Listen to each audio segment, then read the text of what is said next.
കേരളത്തിൽ നിന്ന് എല്ലാ മാധ്യമങ്ങളിലും നിറഞ്ഞു നിൽക്കുന്നത് വിഴിഞ്ഞം പദ്ധതിയാണ്. അത് നമ്മുടെ രാജ്യത്തിൻ്റെ അഭിമാന പദ്ധതി കൂടിയാണ്. ഇവിടെ ആദ്യം തന്നെ തലക്കെട്ടിൽ പറഞ്ഞതുപോലെ ഞാനൊരു ചോദ്യം ചോദിക്കാൻ ആഗ്രഹിക്കുന്നു. ഇത് വിഴിഞ്ഞം തുറമുഖം എന്നാണോ ഇതിൻ്റെ പേര്, അത് അദാനിയുടെ തുറമുഖം എന്നാണോ ഇതിൻ്റെ പേര് എന്നൊരു കാര്യത്തിൽ കുറഞ്ഞ പക്ഷം ഇവിടുത്തെ ചില മാധ്യമങ്ങളും ഒപ്പം തന്നെ ഈ പ്രധാനമന്ത്രിയെയും ഒപ്പം തന്നെ കേന്ദ്ര സർക്കാരിനെയും ഒക്കെ കുറ്റപ്പെടുത്തുന്ന സൈബർ പോരാളികളോടുമാണ് എൻ്റെ ചോദ്യം. ആദ്യം തന്നെ നിങ്ങളൊരു ഉത്തരം കണ്ടെത്തേണ്ടതായിട്ടുണ്ട്. കാരണം ഇതിൻ്റെ പേര് മാറും. ഇപ്പോൾ എല്ലാ മാധ്യമങ്ങളും സഖാക്കളടക്കം പറയുന്നത് വിഴിഞ്ഞം തുറമുഖം എന്നാണ് പറയുന്നത്. ഇതിൻ്റെ പേര് മാറാൻ അധികം സമയം വേണ്ട. അധികം വൈകാതെ നമ്മളിതിനെ കേൾക്കുന്നത് അദാനിയുടെ തുറമുഖം എന്നായിരിക്കും. പണ്ട് ഈ തുറമുഖത്തിനെതിരെ സമരം ചെയ്തവരാണ് CPMകാർ. അതിലേക്ക് ഞാൻ കടക്കുന്നില്ല, അത് എല്ലാവർക്കും അറിയാവുന്ന കാര്യങ്ങളാണ്. എന്തുകൊണ്ടാണ് ഞാൻ ഇങ്ങനെ ഒരു സംശയം ഇപ്പോഴേ പ്രകടിപ്പിച്ചത്? കാരണം ഇതുപോലൊരു തുറമുഖം ഗുജറാത്തിലെ കച്ചിലുണ്ട്. ബാന്ദ്ര തുറമുഖം എന്ന് പറയും. ഈ പേര് പലപ്പോഴും പ്രേക്ഷകർ കേട്ടിട്ടുണ്ടാകും, ബാന്ദ്ര തുറമുഖം. ഈ തുറമുഖവും അതിൻ്റെ നിർമ്മാണവും മറ്റും നടത്തിയിരിക്കുന്നതും ഇതേപോലെ തന്നെ മുൻപോട്ട് കൊണ്ടുപോകുന്നു അദാനിയാണ്. അപ്പോൾ അവിടെ ഇടയ്ക്കൊക്കെ ഇറാനിൽ നിന്നും ഒപ്പം തന്നെ ചില ബോട്ടുകൾ അവിടെ എത്താറുണ്ട്. വലിയ കപ്പലുകൾ, ചെറിയ കപ്പലുകൾ, വലിയ ബോട്ടുകൾ പാകിസ്ഥാനിൽ നിന്ന് അഫ്ഗാനിസ്ഥാനിൽ നിന്നും. അതിൽ നിന്നും കോടിക്കണക്കിന് രൂപയുടെ മയക്കുമരുന്ന് പിടികൂടാറുമുണ്ട്. അപ്പോൾ നമ്മുടെ മാധ്യമങ്ങൾ തലക്കെട്ട് ഗുജറാത്തിലെ അദാനിയുടെ തുറമുഖത്തിൽ വലിയ മയക്കുമരുന്ന് വേട്ട എന്ന് പറയും. അതായത് തരാതരം പോലെ പേര് അവർ മാറ്റിക്കളയും. കാരണം ഈ അദാനി എന്ന് പറയുമ്പോൾ അദാനി, അംബാനി, മോദി ഇതാണ് സ്വാഭാവികമാണ്. കാരണം ഓരോ രാജ്യത്തെയും ഓരോ സ്ഥലത്തെയും മുതലാളിമാരുമായിട്ട് ഭരണവർഗത്തെ ചേർത്ത് പറയുക, ഗോസിപ്പ് ഉണ്ടാക്കുക, ഇതൊക്കെ എല്ലാ കാലത്തും നടന്നിട്ടുണ്ട്. കേരളത്തിൽ ഇപ്പോഴും നടക്കുന്നുമുണ്ട്. അപ്പോൾ അതുകൊണ്ടാണ് ഈ പേര് അവർ മാറ്റുന്നത്. മുന്ദ്ര പോർട്ട് എന്നുള്ള പേര് അവർ സൗകര്യപൂർവ്വം മറന്നിട്ട് അദാനിയുടെ തുറമുഖം, ഗുജറാത്തിലെ അദാനിയുടെ തുറമുഖം എന്ന് പറയുമ്പോൾ BJP ആണ് ഗുജറാത്ത് ഭരിക്കുന്നത്. അദാനി എന്ന് പറയുമ്പോൾ BJP അടുത്ത ആളാണ്. ഒപ്പം തന്നെ തുറമുഖം വഴി മയക്കുമരുന്ന് കടത്ത്, ഈ മയക്കുമരുന്ന് പിടിക്കുന്നത് കൊണ്ടാണ് അത് വാർത്തയാകുന്നുള്ള കാര്യം സൗകര്യപൂർവ്വം വിസ്മരിക്കുന്നു. മുന്ദ്ര എന്നാണ് ആ പോർട്ടിൻ്റെ പേരെന്നുള്ള സൗകര്യപൂർവ്വം വിസ്മരിക്കുന്നു. പകരം നമ്മൾ അതിൻ്റെ തലക്കെട്ട് കൊടുക്കുന്നു ഗുജറാത്തിൽ അദാനിയുടെ തുറമുഖം വഴി വലിയ മയക്കുമരുന്ന് കടത്തുണ്ടെന്ന് പറയും. ഇതിന് സമാനമായി ഇവിടെയും കേൾക്കാം. എന്തായാലും ഞാൻ അതിലേക്കൊന്നും കടക്കുന്നില്ല. എന്തായാലും ഇത് നമ്മുടെ ഒരു ശീലമായതുകൊണ്ടും 10 കാശ് മാധ്യമങ്ങൾക്ക് കിട്ടാൻ സാധ്യത ഉള്ളതുകൊണ്ടും അതിലേക്ക് നമ്മൾ കൂടുതൽ കടക്കേണ്ട കാര്യമില്ല. ഇതൊന്ന് പറയാൻ ആഗ്രഹിച്ചതേ ഉള്ളൂ. കാരണം ഇപ്പോൾ ഞാനിത് പറയുന്നത് ഇതൊരു തുടക്കമാണ്. കാരണം ഇനി എത്രയോ വർഷങ്ങൾ നമ്മളിനി ഇത് കേൾക്കാൻ കിടക്കുന്നു. അതുകൊണ്ട് ഞാൻ തുടക്കത്തിൽ പറഞ്ഞു എന്നേ ഉള്ളൂ. ആദ്യത്തെ ക്രെഡിറ്റ് നമുക്ക് ഇരിക്കട്ടെ എന്ന് കരുതി പറഞ്ഞു എന്നേ ഉള്ളൂ. ഏതായാലും എന്താണ് കേരളത്തിന് ഇതുകൊണ്ടുള്ള നേട്ടം എന്ന് ചോദിച്ചു കഴിഞ്ഞാൽ, ഇതുകൊണ്ട് സ്വാഭാവികമായ നേട്ടം കേന്ദ്ര സർക്കാരിനും ഒപ്പം തന്നെ സംസ്ഥാന സർക്കാരിനുമുണ്ട്. അത് സ്വാഭാവികമായി ലഭിക്കുന്ന നികുതി മാത്രമാണ് ആ നേട്ടം. ഈ ഒരു വ്യവസായം വന്നാൽ അതിൽ നിന്ന് നേട്ടം ഉണ്ടാക്കി എടുക്കുന്നതിന് വേണ്ടി മുന്നിട്ടിറങ്ങേണ്ടത് സംസ്ഥാന സർക്കാർ തന്നെയാണ്. അതിന് മുന്നിട്ടിറങ്ങുന്ന വ്യവസായികൾക്ക് വേണ്ട സഹായങ്ങൾ ചെയ്തു കൊടുക്കേണ്ടതും സംസ്ഥാന സർക്കാർ. അങ്ങനെ ഉണ്ടെങ്കിൽ മാത്രമേ ഏതൊരു കാര്യം വന്നാലും അതുകൊണ്ട് നമുക്ക് പ്രയോജനമുണ്ടാവുകയുള്ളൂ.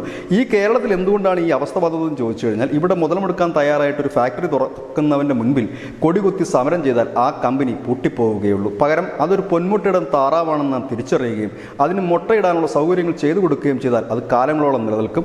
ഒരുപാട് പേർക്ക് തൊഴിൽ കിട്ടുന്നത് മാത്രമല്ല, അനുബന്ധ തൊഴിലെന്ന് പറഞ്ഞ ഒരു വിഭാഗമുണ്ട്. അത് നാം അറിയാതെ തന്നെ അവശരും അശരണരുമായിട്ടുള്ള ധാരാളം പേർക്ക് ഒരു വരുമാന മാർഗമാണ്. അതുകൊണ്ട് തന്നെ ഗുജറാത്തിലടക്കമുള്ള കമ്പനികൾ സ്ഥിതി ചെയ്യുന്ന സ്ഥലങ്ങളിൽ പോയി നോക്കിയാൽ ചെറിയ ചെറിയ പെട്ടിക്കടകൾ ഉൾപ്പെടെയുള്ള ഒരുപാട് കാര്യങ്ങൾ നമുക്ക് കാണാൻ കഴിയും. ഒരുപക്ഷെ അവനും ജീവിക്കുന്നത് ആ ഒരു സ്ഥാപനം മൂലമാണ്. അത് ഒരുപാട് പേർക്ക് അത് അന്നം തരുന്നു എന്നുള്ളൊരു കാര്യം ബോധ്യമായി കഴിഞ്ഞാൽ നമ്മൾ ഈ പണിക്ക് ഇറങ്ങില്ല. ഇതെല്ലാം നമുക്ക് കൃത്യമായി തന്നെ അറിയാം. പക്ഷേ അവിടെയല്ല നമ്മുടെ പ്രശ്നം. ഒരു സ്ഥാപനം വരുമ്പോൾ അതിനെ എത്രയും പെട്ടെന്ന് പൂട്ടിക്കുക. കാരണം അവന് ഗുണ്ടാപ്പിരിവ് നടത്തുക, പാർട്ടി പിരിവ് നടത്തി ഇതിനെ പൂട്ടിക്കുക എന്നുള്ളതാണ് നമ്മുടെ ലക്ഷ്യം. പക്ഷേ ഈ പോർട്ട് പൂട്ടാനുള്ള സാധ്യതകൾ ഇല്ല എന്നുള്ള കാര്യം നമുക്കറിയാം. കാരണം ഈ പോർട്ട് വരുന്നതിനെതിരെ വലിയ സമരങ്ങൾ വളരെ കാലം ഈ കേരളത്തിൽ നടന്നിരുന്നു. വിഴിഞ്ഞത്ത് ഈ അടുത്ത കാലത്ത് മുതൽ ലാത്തിച്ചാർജിൽ കലാശിച്ചിരുന്ന ഒരു സമരമായി അത് മാറിയിരുന്നു. പക്ഷേ ഇനി ഈ തുറമുഖത്തിന് അത് ബാധിക്കത്തില്ല എങ്കിലും തുറമുഖത്തിൽ വരുന്ന ഈ ചരക്കുകൾ നീക്കുന്നതുമായി ബന്ധപ്പെട്ട ഒരുപാട് തൊഴിൽ അവസരങ്ങൾ, ഒരുപാട് ബിസിനസ് സാഹചര്യങ്ങൾ കേരളത്തിലേക്ക് ഒരുങ്ങുകയാണ്. പ്രത്യേകിച്ച് വെയർ ഹൗസ് പോലെയുള്ള സ്ഥലം ഉള്ളവർക്കൊക്കെ സ്വകാര്യമായിട്ടുള്ള ഗോഡൗണുകൾ നിർമ്മിക്കാൻ കഴിയും. അതൊരു വലിയ വരുമാന മാർഗ്ഗമാണ്.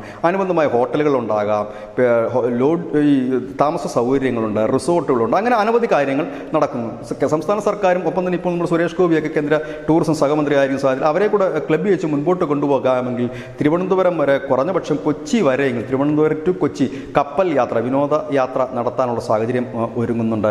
അങ്ങനെ ഒരുപാട് കാര്യങ്ങൾ ഈ തുറമുഖം വരുമ്പോൾ ഉണ്ടാകുന്നുണ്ട്. ഇതിൽ കേരളത്തിന് എന്താണ് നേട്ടം എന്ന് ചോദിച്ചു കഴിഞ്ഞാൽ കേരളത്തിന് നേട്ടം ആരും കൈക്കൊണ്ട് കൊടുക്കില്ല, പകരം അത് ഉണ്ടാക്കിയെടുക്കുകയാണ്. എല്ലായിടത്തും അങ്ങനെ തന്നെയാണ്.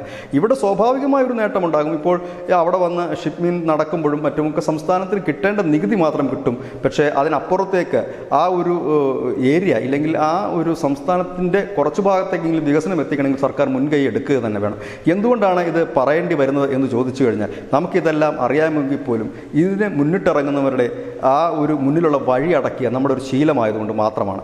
ഇപ്പോൾ ഞാൻ ഈ നേരത്തെ പറഞ്ഞത് എൻ്റെ അറിവിലുള്ള ചെറിയ ഉദാഹരണങ്ങൾ മാത്രമാണ്. ഈ വെയർ ഹൗസിൻ്റെ കാര്യമായാലും ഹോട്ടലിൻ്റെ കാര്യമായാലും ഒക്കെ ഇതൊക്കെ പ്രേക്ഷകർക്കും അറിയാവുന്ന കാര്യം. ഇതിനപ്പുറത്തേക്കും അനുബന്ധ തൊഴിലുകൾ ഒരുപാടുണ്ട്. കാരണം ഒരു ഹോട്ടൽ തുടങ്ങുന്നു എന്ന് പറയുമ്പോൾ അവിടുത്തെ തൊഴിലാളികൾ മാത്രമല്ല, ആ ഹോട്ടലിലേക്ക് ചരക്ക് എത്തിക്കുന്നവരുണ്ട്, അവിടത്തേക്ക് പച്ചക്കറി എത്തിക്കുന്നവരുണ്ട്. അങ്ങനെ നമ്മൾ നോക്കുമ്പോഴാണ് ഈ അനുബന്ധ തൊഴിലാളികളുടെ എണ്ണം വളരെ കൂടുന്നതും അവരുടെ ജീവിതത്തിലേക്ക് ഒരു ചെറിയ വെളിച്ചം വീശാൻ നമുക്ക് കഴിയുന്നതും. അതുകൊണ്ട് തന്നെയാണ് ഈ ഒരു തുറമുഖം വരുമ്പോൾ നമുക്ക് നേട്ടം ഉണ്ടാവുകയല്ല, ആ നേട്ടം നാം ഉണ്ടാക്കിയെടുക്കുകയാണ് ചെയ്യേണ്ടത്. ഏതൊരു കാര്യം തുടങ്ങുമ്പോഴും നമ്മൾ മറ്റ് സംസ്ഥാനങ്ങളിലെല്ലാം പോയി നോക്കിക്കഴിഞ്ഞാൽ നമുക്കറിയാം, അവിടെ കേന്ദ്ര സർക്കാരിൻ്റെ ആയാലും സംസ്ഥാന സർക്കാരിൻ്റെ ഒരു പദ്ധതി വരുമ്പോൾ അതിൽ നിന്നും അവർ നേട്ടം കൊയ്യുകയാണ്. ഏറ്റവും ചെറിയ ഉദാഹരണം ഗുജറാത്തിലെ സർദാർ പട്ടേലിൻ്റെ പ്രതിമ അവിടെ സ്ഥാപിച്ചു. അന്ന് എന്തൊക്കെ കോലാഹലങ്ങൾ നമ്മുടെ മാധ്യമങ്ങളുണ്ടാക്കി.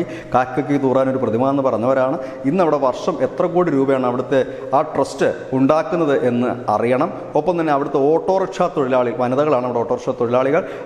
ആ വനിതകൾ എത്ര രൂപ ദിവസം ഉണ്ടാക്കുന്നുണ്ട്, എത്ര പേർക്ക് അവിടെ ആ ഓട്ടോ ഓടിച്ച് തന്നെ തൊഴിൽ കിട്ടുന്നുണ്ടെന്ന് അറിയണം. ഒപ്പം തന്നെ അനുബന്ധമായിട്ട് ഈ ഫ്രൂട്ട്സും മറ്റുമൊക്കെ വഴിയരികിൽ വെച്ച് വിൽക്കുന്നവർക്ക് എത്ര രൂപ കിട്ടുമെന്ന് അറിയണം.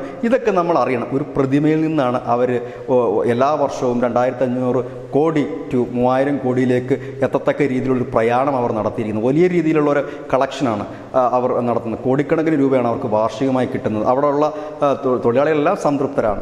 അപ്പോൾ ഒരു പ്രതിമയിൽ നിന്നാണ് അതെങ്കിൽ ഇന്നൊരു മദർ പോർട്ടാണ്. ഇന്ത്യയിലെ തന്നെ ഏറ്റവും വലിയ മദർ പോർട്ട് എന്നല്ല അതിനെ വിശേഷിപ്പിക്കേണ്ടത്. കാരണം സിംഗപ്പൂരും ദുബായും കൊളംബോയും കഴിഞ്ഞാൽ തന്നെ ഉള്ള ഒരു വലിയ മദർ പോർട്ട്. ഇവിടെ ഇപ്പോൾ പറഞ്ഞു കേൾക്കുന്നതനുസരിച്ചാണെങ്കിൽ ഒരു കണ്ടെയ്നർ നമ്മളുടെ രാജ്യത്ത് ഇറക്കിയാൽ തന്നെ സർക്കാരിന് ഒന്നും അറിയാതെ 10,000 രൂപ ലാഭം കിട്ടും. കാരണം അതിൽ വേറെ കാരണങ്ങളൊന്നുമില്ല.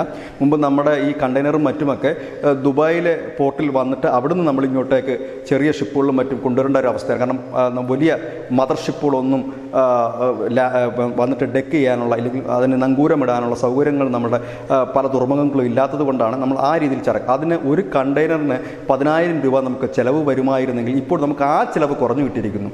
അതായത് ഒരു ഷിപ്പ് അല്ലെങ്കിൽ 5 ഷിപ്പാണ് ഇനിയിപ്പം ഇതിൻ്റെ ഈ വിഴിഞ്ഞത്തെ പദ്ധതി പൂർണ്ണമായാൽ 5 ഷിപ്പ്, 5 വലിയ മദർ ഷിപ്പുകൾ ഒരേ സമയത്ത് ഇവിടെ വന്ന് നങ്കൂരമിടാൻ കഴിയും, ചരക്കിറക്കാൻ കഴിയും. അതായത് പ്രതി ദിവസം അല്ലെങ്കിൽ പ്രതി മാസം 30 ലക്ഷത്തോളം കണ്ടെയ്നറുകൾ നമുക്ക് ഇറക്കാൻ കഴിയുമെന്നൊക്കെയാണ് ഇപ്പോൾ നമുക്ക് അറിയാൻ കഴിയുന്നത്. അങ്ങനെയാണെങ്കിൽ തന്നെ നമ്മുടെ സർക്കാരിന് ലാഭം, അതായത് ഒന്നും ചെയ്യാതെ കിട്ടുന്ന ലാഭമാണ്, ടാക്സ് അല്ല മറ്റൊന്നുമല്ല. കാരണം നമ്മൾ ഇതിനു മുമ്പ് ഓരോ കണ്ടെയ്നറും ഇവിടെ എത്തിക്കുന്നതിന് 10,000 രൂപ വരെ നമുക്ക് ചിലവായിരുന്നെങ്കിൽ ആ ഒരു ചിലവ് തന്നെ കുറഞ്ഞു. വലിയൊരു ലാഭകരമായ കാര്യം തന്നെയാണ്. ഇതിനോടൊപ്പം തന്നെ നമ്മൾ അതിന് വേണ്ട വെള്ളവും വളവും നൽകുകയാണ് എന്നുണ്ടെങ്കിൽ ഒരു വലിയ വികസനം തിരുവനന്തപുരത്ത് മാത്രമല്ല അനുബന്ധ ജില്ലകളിലുമൊക്കെ ഉണ്ടാകാനുള്ള സാധ്യതയുണ്ട്. ഒരുപക്ഷെ സംസ്ഥാന സർക്കാർ കുറച്ചുകൂടി മുൻകൈ എടുക്കുകയാണെന്നുണ്ടെങ്കിൽ ഗതാഗത സൗകര്യം, റോഡ്, റെയിലും കൂടെ അതിൻ്റെ ഭാഗമായിട്ട് വളരെ വേഗത്തിൽ വരികയും മറ്റ് വ്യവസായങ്ങൾ അതിനോടൊപ്പം വളരുകയും ചെയ്യാനുള്ള സാധ്യതകൾ വളരെ കൂടുതലാണ്. ഏതായാലും നമ്മുടെ രാജ്യത്തെ സംബന്ധിച്ച് വളരെ അഭിമാനകരമായ ഒരു തുറമുഖ പദ്ധതിയാണ്. ഈ പദ്ധതിയെ പലവിധത്തിലും തടയാനും തടുക്കാനും ഒക്കെ വിദേശ രാജ്യങ്ങളുടെ സഹായത്തോടെ കേരളത്തിലടക്കം വിവിധ സംഘടനകൾ ശ്രമിച്ചിരുന്നു. അതെല്ലാം പരാജയപ്പെടുത്തിക്കൊണ്ടാണ് പിന്നെ അവസാനമായിട്ട് ഒരു സംശയം ഇപ്പോൾ പ്രേക്ഷകർക്കുണ്ടാകും, ഇതിൻ്റെ ക്രെഡിറ്റ് ആർക്കാണ് എന്നുള്ളതാണ്. ഇതിൻ്റെ ക്രെഡിറ്റ് കേന്ദ്ര സർക്കാരിന് തന്നെയാണ്. കേരളത്തിൽ ഇത് ആർക്കാണ് ക്രെഡിറ്റ് എന്ന് ചോദിച്ചാൽ ഞാൻ പറയും അത് പിണറായി വിജയന് തന്നെയാണെന്ന്. ഈ പദ്ധതി ആരുടേത് എന്നുള്ളതല്ല ഇവിടുത്തെ വിഷയം. കാരണം ഇവിടെ നാഷണൽ ഹൈവേ വികസനമായാലും ഗെയിൽ പദ്ധതി ആയാലും ഒപ്പം ഈ വിഴിഞ്ഞം തുറമുഖം ആയാലും ഒക്കെ കോൺഗ്രസ് കേന്ദ്രം ഭരിക്കുമ്പോഴും കേരളത്തിൽ വളരെ ശക്തമായി നിൽക്കുമ്പോഴുമൊക്കെ ഉണ്ടായിരുന്ന പദ്ധതി അത് നടപ്പാക്കുക, അതായത് ഇച്ഛാശക്തിയുള്ള ഒരു ഭരണാധികാരി അത് നടപ്പാക്കുമ്പോഴാണ് ആ ഭരണാധികാരിക്ക് നാം തിലകം ചാർത്തി കൊടുക്കേണ്ടത്. അല്ലാതെ ഇതെൻ്റെ സ്വപ്നമായിരുന്നു, ഇത് ഞങ്ങളുടെ ഒരു പദ്ധതി ആയിരുന്നു എന്ന് പറഞ്ഞിട്ടില്ല. ഒരു ചെറിയ ഉദാഹരണം കൂടെ കോൺഗ്രസ്സോട് പറഞ്ഞ് അവസാനിപ്പിക്കുന്നു. ആലപ്പുഴയിൽ KC വേണുഗോപാൽ കേന്ദ്ര സഹമന്ത്രിയായിരുന്നു. 34 വർഷങ്ങൾക്ക് മുമ്പ് ഇവിടെ ഒരു ബൈപ്പാസിന് അദ്ദേഹം ശില പാകി ഉദ്ഘാടനം ചെയ്തു. പക്ഷേ ആ പദ്ധതി തുടങ്ങിയതും പൂർത്തിയാക്കിയതും കേരളത്തിൽ G. സുധാകരൻ എന്ന് പറയുന്ന ഒരു സഹകരണ മന്ത്രിയും ഒപ്പം തന്നെ അദ്ദേഹം പൊതുമരാമത്ത് വകുപ്പ് മന്ത്രിയോടായിരുന്നു. അദ്ദേഹവും കേന്ദ്രത്തിൽ നിതിൻ ഗഡ്കരി എന്ന് പറയുന്ന ഒരു കേന്ദ്രമന്ത്രിയും കൂടെ വന്നതിന് ശേഷമാണ്. അപ്പോൾ ഇത് കോൺഗ്രസിൻ്റെ പദ്ധതിയാണ് എന്ന് പറഞ്ഞിട്ട് കാര്യമില്ല. ആരാണോ ആ പദ്ധതി ഇച്ഛാശക്തിയോടെ നടപ്പാക്കിയെടുക്കുന്നത് ആ വ്യക്തിക്ക് തന്നെയാണ് അതിൻ്റെ ക്രെഡിറ്റ്. ഇത് കേന്ദ്ര പദ്ധതി തന്നെയാണ്.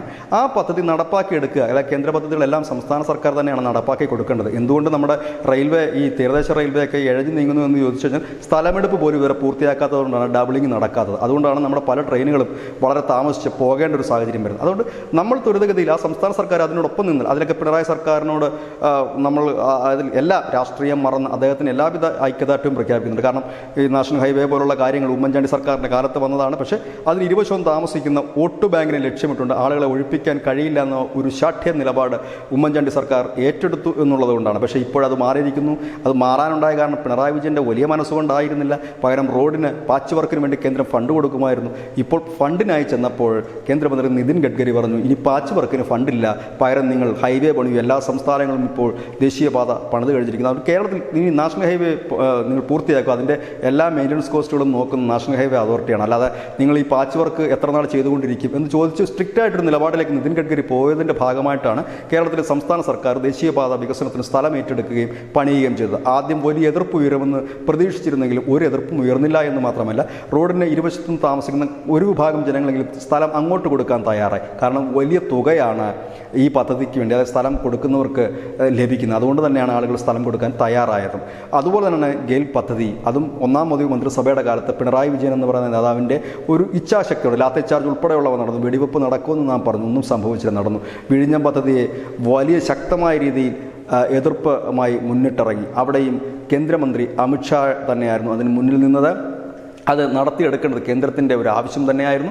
അതുകൊണ്ട് തന്നെ ആ പദ്ധതി മുമ്പോട്ട് പോയി. കേന്ദ്രത്തിനൊപ്പം സംസ്ഥാന സർക്കാർ കൂടി നിന്നതുകൊണ്ട് തന്നെയാണ് ഈ പദ്ധതി വന്നത്. ഏതായാലും ഉമ്മൻചാണ്ടിയാണ് പദ്ധതി കൊണ്ടുവന്നതെന്നൊക്കെ പറഞ്ഞു കഴിഞ്ഞാൽ ഏത് ഭരണാധികാരിയാണോ പദ്ധതി നടപ്പാക്കുന്നത് ആ ഭരണാധികാരി തന്നെയാണ് ചരിത്രത്തിൽ ഇടം പിടിക്കുന്നത്. സ്വപ്നങ്ങൾ പലർക്കും കാണാം. ഇപ്പോഴിപ്പോൾ ഈ BJP സർക്കാർ നടപ്പാക്കുന്ന പല കാര്യങ്ങളും UPA സർക്കാരിൻ്റെ കാലത്ത് അവരുടെ ആലോചനയിൽ ഉണ്ടായിരുന്നതോ ഇല്ലെങ്കിൽ അവർ പ്രഖ്യാപിച്ചതോ ആയ പല കാര്യങ്ങളാണ്. പക്ഷേ എന്ത് കാര്യവും നടപ്പാക്കി എടുക്കുന്നവനാണ് ക്രെഡിറ്റ്. അതുകൊണ്ട് തന്നെ ഇതിൻ്റെ ഫുൾ ക്രെഡിറ്റ് കേന്ദ്രത്തിനും ഒപ്പം തന്നെ ഇതിനോട് കട്ടയ്ക്ക് നിന്ന പിണറായി വിജയനും തന്നെയാണ്. കുറഞ്ഞ പക്ഷം സഖാക്കന്മാർ ഇതിന് സമരത്തിന് ഇറങ്ങിയില്ലല്ലോ ഇപ്പോഴെന്ന് ഓർക്കണം. കാരണം അവർ ഭരണത്തിൽ ഇരിക്കുന്നതുകൊണ്ട് കൂടിയാണ്. കാരണം ഈ തുറമുഖത്തിനെതിരെ ആദ്യം സമരം ചെയ്തത് അവരായിരുന്നു. ആ സമരം കണ്ട് ഉമ്മൻചാണ്ടി പേടിക്കുകയും പിന്നെ അവിടുത്തെ ചില മതപരമായ ചില സംഘടനകൾക്ക് വോട്ട് ബാങ്ക് ഭയന്നിട്ടുമൊക്കെയാണ് ആ തരത്തിൽ കോൺഗ്രസ് നീങ്ങാഞ്ഞത്. അങ്ങനെയും കൂടെയുണ്ട്. ഏത് ഭരണാധികാരിയാണോ മുഖം നോക്കാതെ ഇല്ലെങ്കിൽ നമ്മുടെ രാജ്യത്തിൻ്റെ വികസനത്തിന് വേണ്ടി മുൻപോട്ട് വരുന്നത്, അതായത് ഒരു വികസനം വരുമ്പോൾ സ്വാഭാവികമായും ചില തിരിച്ചടികളും നെഗറ്റീവ് സൈഡുകളും ഉണ്ടാകും. അത് സ്വാഭാവികം മാത്രമാണ്. അതിനെ തരണം ചെയ്ത് മുന്നേറുമ്പോഴാണ് വിജയമുണ്ടാകുന്നത്. ഏതായാലും ഭാവിയിൽ നമ്മുടെ മാധ്യമങ്ങൾ ഇതിനെ അദാനി തുറമുഖമെന്ന് പറയും. തരാതരം പോലെ മാറ്റി പറയാനുള്ള സാധ്യതകൾ വളരെ കൂടുതലാണ്. പിന്നെ ചിലപ്പോൾ ഇപ്പോഴിരിക്കുന്ന ഭരണപക്ഷം നാളെ പ്രതിപക്ഷമായാൽ അവർ ചിലപ്പോൾ ഈ പോർട്ടിനെതിരെ കോർപ്പറേറ്റ് എന്നും പറഞ്ഞ് സമരം ചെയ്യാനുള്ള സാധ്യതകളുണ്ട്. അത് രാഷ്ട്രീയം, അതിൻ്റെ വഴിക്ക് വിടാം. ഏതായാലും വിഴിഞ്ഞത്തിന് എല്ലാവിധ ഭാവങ്ങളും നേരുന്നു. ഇതിൻ്റെ ക്രെഡിറ്റ് നരേന്ദ്രമോദിക്കും ഒപ്പം കട്ടയ്ക്ക് നിന്ന, അതായത് പണി എടുപ്പിക്കാൻ ഒരാളും പണി ചെയ്യാൻ ഒരാളും കൂടെ ഉണ്ടെങ്കിൽ ഏതും പൂർത്തിയാകും. ഇത് രണ്ടുപേരും ചേർന്നുള്ള ആ ക്രെഡിറ്റ് അവർക്ക് തന്നെയാണ്. ഏതായാലും ഉമ്മൻചാണ്ടി സ്വപ്നം കണ്ടിരുന്നു. അതുകൊണ്ട് തന്നെ ആയിരിക്കണം പക്ഷേ ജനം ആ കോൺഗ്രസിനെ 10 വർഷമായിട്ട് സ്വപ്നം ശരിക്ക് കാണാൻ പുറത്ത് നിർത്തിയിരിക്കുന്നതും. ഇതെന്നാണ് ന്യൂസിനെ അവിടെ പോയിൻ്റ്. നന്ദി, നമസ്കാരം.